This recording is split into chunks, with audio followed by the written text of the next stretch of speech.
I'm CT. When I'm not hosting podcasts, I live in the real world. I mean, everybody has to work, right? My job happens to be CS. Customer service, solutions, relationships, and generating motivation to keep my team pumped up and totally connected to every single guest who stops in at the store. This is C.T.C.S, episode number 68, New Year, Scam Artists, and Refunds. Transition walk, day number 1 of a wild, wacky week that's about to get started here in CS. Hey, welcome to the show.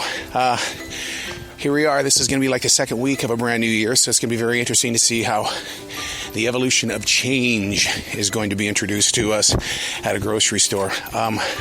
Starting this one off not too well. I was extremely sick yesterday and still carrying somewhat of a low-grade temperature now, but 99.3 isn't going to stop me from going in. Now, if it goes up, I got to go home. And I got to be fair. Yeah, I've done the COVID test. I've done everything. Get some electrolytes and all that kind of stuff. But, nothing ever got in my way of radio. I have to be the same kind of a player here. This is going to make me look like a jerk, but, we all come from different worlds and we think differently. I hemmed and hawed about, okay, do I go in with a low-grade temperature, knowing that I've been sick for the past couple of days, or do I just man up and just get in there and do it no matter what? And I get here, 3 people have called in sick, and it's like, what is it about my DNA where I feel like that no matter how sick I am, I've got to be there? it just takes the air right out of my lungs. 5 days into the brand new year and month, and it's all about rent. And people, when they get these apartments and things like that, they don't accept checks. They accept money orders only. So it's like a lottery ticket here, a lottery ticket line. Everybody is waiting in line for their, that's it, money orders. Long line. Miss Edna was talking to me about how fast the past year went by. And I said, I'll tell you what moves faster than that. And I said, my 60 years of life. Boom, 1, 2, 3. And that's when she looked at me and she says, gotcha. My 92 years in life has moved faster than yours. And I looked at her and I said, you're not 92. She says, I'm at the Y every day, swimming, running, doing everything just to keep my brain moving forward. I don't know. She just didn't look 92. She didn't act like it either. I love it when guests discover that we sell beer at our bar. We just had a guest come up and say, you can actually get a glass of beer? Yeah. And you have live music here on Thursdays? Yeah. That's what makes us one of the cool ones. And she was wow, blown away by the fact that a grocery store has a bar and you have live music and there's really a very fun atmosphere involved. One of the things you can't do is go into your wallet or your purse if you're getting low on 5s and 10s and make an exchange out. It doesn't happen that way.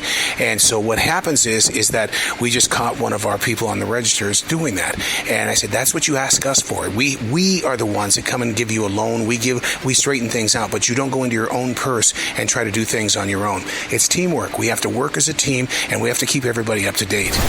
In the studio this morning, putting together all the episodes for all the podcasts, and a little bit more relaxed today because there is no CS.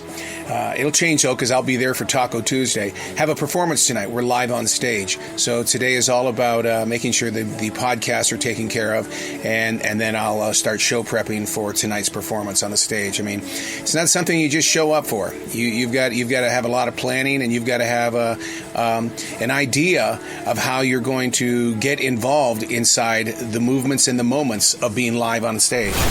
Transition walk, day number 2. Yeah, it's a Saturday, which should be day number 3, but I had that performance last night, which was just unbelievably fun. We were the DJs at a glow party. All of those black lights and neon and people jumping all over the place. It was like attending a wild, out-of-control circus, and for some reason, you were gifted with this opportunity to make it all happen through music. It almost sounds like working at a grocery store in customer service.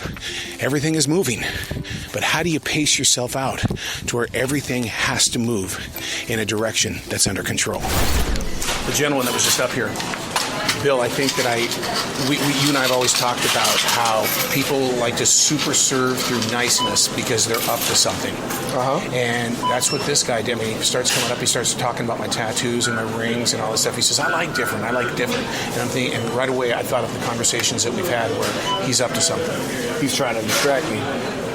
right? Distraction, something, or is he here to steal something? And I don't know. Or is he just a nice person?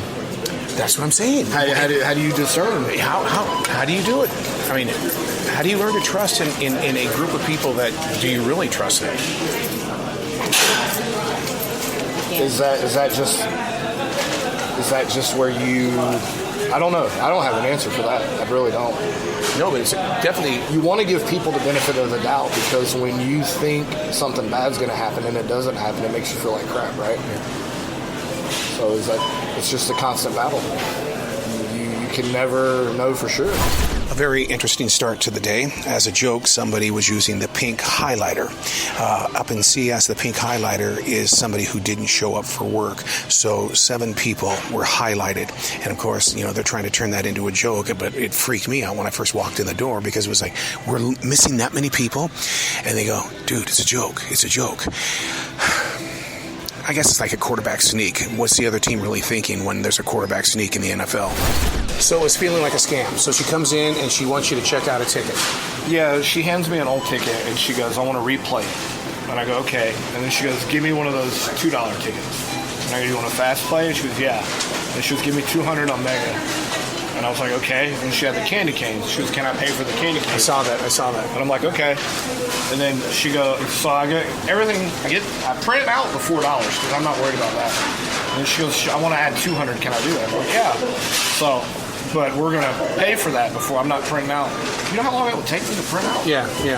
And she goes, well, I can pay with a credit card, right? And I go, no, we can't pay with a credit card. Oh, no, I thought you could. No, you can't pay with a credit card. Right. Well, just give me what I asked for originally.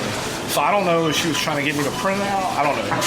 Or she might have just made a mistake. No, that's smart, because I'm so quick to get those lottery tickets that it's like, dude, it could have been the credit card. See, I'm like that too, but then she started acting really confused. I don't know if it was a game or she really was confused, but it made me go, all right, stop. We're just going to do one thing at a time. Yep. I'm going to repeat back everything you say to me. Got to run her. That's my game. That's my thing. Oh, you missed it. Just had the most oddball conversation with a man of medicine in self-checkout. And he goes, 62. He says, I don't think I'm going to make it. I said, are you talking about 62 years in age? He goes, yeah. Nobody's going to make it to 62. And I looked at him, I said, I'm 60. I'm only 2 years away from what you're saying. And he goes, he ain't going to make it. You ain't going to make it. And I gave him a deep look. And I said, if I ain't going to make it, it's because of that damn war in Ukraine. It's not because I'm, unhealthy. Wow. It's chilly this morning on this transition walk as we go through the forest. Whew. Damp because of the rain. Wow. But, you still have to walk through the storm. You have to make your way up and around and figure out solutions and not complaints. Fresh out of church. Yeah, I have to get my God on. It's just part of what I do. Today, I think one of the most powerful things was the preacher man says, we all get up every day and we brush our teeth so our breath doesn't stink. He says, I get up every day and brush the way I think, or there's going to be a meltdown by 10:30. The term balls to the wall is the new definition of Sunday shopping in the Webster's Dictionary. Balls to the wall.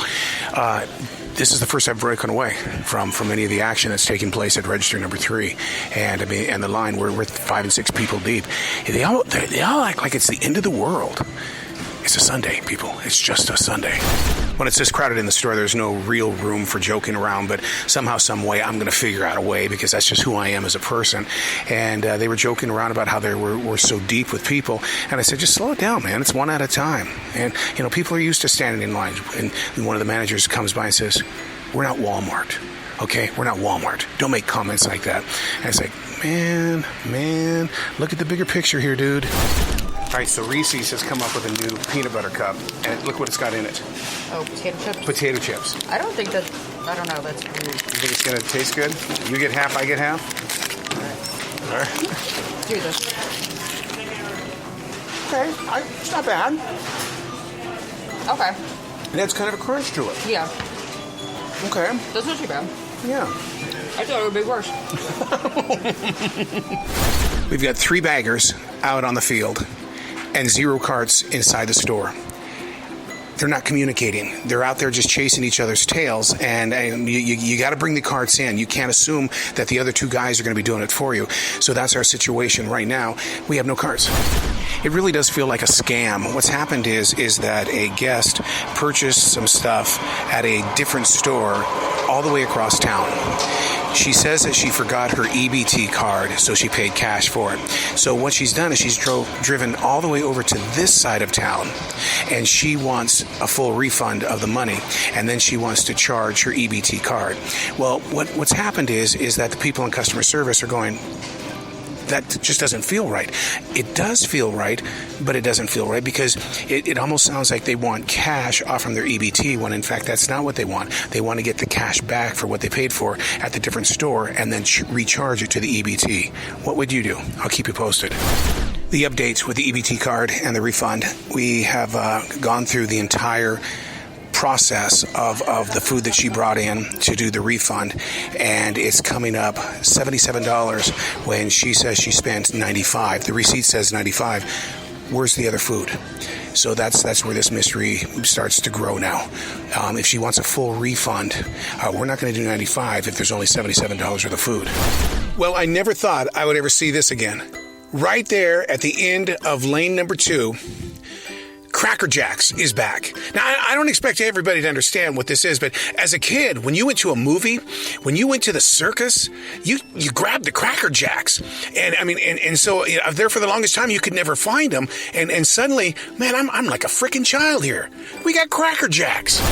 Here we go. Day number 4 in CS, customer service. No transition walk today. It's a Tuesday, and I traded my Friday for a live performance to have to go in on a Tuesday, and I wasn't going to disrupt any of my interviews or my conversations for the podcast. So, and I had a great time, though. Actor Nick Blood. He's from the Star Wars franchise, and I was also with Jacob Lattimore, who's part of this new movie called House Party. So I had 4 interviews, still have to do the posting and stuff like that. No time for the transition walk. Gotta go check in. Check in at customer service. You know, the people who locate solutions. Ooh-wee. I usually base my day on how well I am when it comes to putbacks. I'm 0-5. 5 items I just couldn't find. Man, I guess I gotta brush my thinking and floss in between my thinking so I can try to get into some sort of a positive state of mind here. But wow, I'm 0-5 on the putbacks? Me? You got to tell your man that we're really thinking about him, okay? I will. So is he getting any sleep right now? Yeah, he's sleeping. He should be sleeping if he's awake when he gets home. If he's awake when I get home, I'm going to beat him up. He needs to be sleeping. I gave him some Benadryl. You got him some Benadryl? Yeah, I gave him some Benadryl, so maybe I'll help his the lungs. mucus and stuff like that? Yeah. Yeah, so I gave him some Benadryl. Do you have any coffee at home that he can have? Because that'll open him up too. That's what I got, coffee. Is that what you got? Yeah. Okay. My mom came up here yesterday to get coffee. She bought whole beans by accident. No. And I was like, Mom, you don't have a grinder. What are you doing with whole beans? She's like, baby, I opened it, and I was like, what am I going to do with these? You know what my dad used to do when he'd make that mistake? He'd go, well, I got something to chew on now. Right. And he would sit there and eat the coffee beans. No. Yeah. I'm not doing all that. I've known Larry and his wife for 2 years, and he's a retired psychologist. And 99.9% of the time, I have seen Larry with his wife. The reason why I say 99.9% of the time is today he walked into the store, and she wasn't with him. Well, because he's retired and he's older, oh my God, you know, you instantly, I go that direction. And I said, what are you doing here? I said, where's your wife? Aren't you missing somebody? He says, yeah, I had to sneak away. I said, really? What's going on? He says, I'm here to buy her some flowers. I want to surprise her. He says, I do enough bad things in my life. I've been married all these years. This is how you get on the good side. The one woman who's always got a child out there with a sign, she's asking for money and everything. And every day we ask her to leave and things, right? Are you talking about the woman that sent $800 to Italy yesterday? Yeah, she's collecting money. So what happened is that the management asked me to go out there and ask her to just move on. And so I do that, and then there's a woman in here. She goes, I got to hurry up and get outside because I've got groceries for the woman. Right. It's this big scam, and they know what they're doing. And you know, she had $800 in her hand yesterday, and they're sending it to their family. Off of other. One store's 75% off rack is not like another stores, even though we're on the same party, the same team and stuff like that. What they're selling for 75% off is not going to be anywhere near what we do. Gentleman comes in, he just got a Fancy Feast cat food for 46 cents a can at a store across the street, and then he comes here and he says he wants the same exact thing, and he literally has about 200 cans in the cart. He wants us 46 cents per, and we can't do that. The sale price is get 10 for $9. So your new name, Bill, is not New Bill anymore. We're just going to call you Billionaire, okay? Okay. It's Billionaire Bill. So you talked to me last week about that if I did pot, I would probably have a better creative journey with the things that I do. Yeah. And so I did, you know me, I'm always going to do some research. Right. And so I looked it up, I did a lot of studying, and in all honesty, it has nothing to do with creativity. So it kind of lets things go, but it doesn't build up your creativity. It tends to take over. Well, that's what research shows. Oh, so you read it? I did. But you haven't experienced it? No. So what have you read about love? No, seriously. That it breaks up. Okay. But you've experienced it, right? Right. And so it's all about one's journey and experience. Right. You can read everything about how to shoot a basketball or hit a baseball, but until you do it, right, you have no idea. So, as someone who's experienced this for over 30 years, right, I'm speaking from a lot of experience. Right. And as a creative person, you can go further. I'm telling you, I don't necessarily know you can go further. You may not go faster or further, but it expands everything. Yeah. I can't explain it. Our guests always come into the store sharing pretty incredible stories about their families, about their friends, what life is like at work. This one was one that kind of really went pretty high, and I don't know what kind of energy I'm shooting out today, but he felt it was his need tonight to come up to me and say that Moses did not make it into heaven. God worked with Moses. He gifted Moses with different things, but Moses is not in heaven. Neither is Paul. All of these prophets are basically, he said, waiting to get into heaven. I have never heard such a story, and I'm going to have to do some research, but at least he was open enough to me and felt safe enough to be able to say that Moses did not make it into heaven. Crowded up here at customer service, and the reason why is because we've got 1 hour and 5 minutes, and then we'll be closed, and then so the big one. And what I mean by the big one, Mega Million is worth $1.1 billion, and we have sold a lot of tickets. Somewhere along the line, there's got to be a winner, because all of these people that are investing $2 here and $100 there, $1,000 there, there's got to be a winner this time around. I don't know. I just feel like someone's messing with our brain. Hey, thanks for checking out this episode of C.T.C.S. You can catch them all on a podcast called The Customer is Always Wrong, heard on iHeartRadio and all other podcast outlets.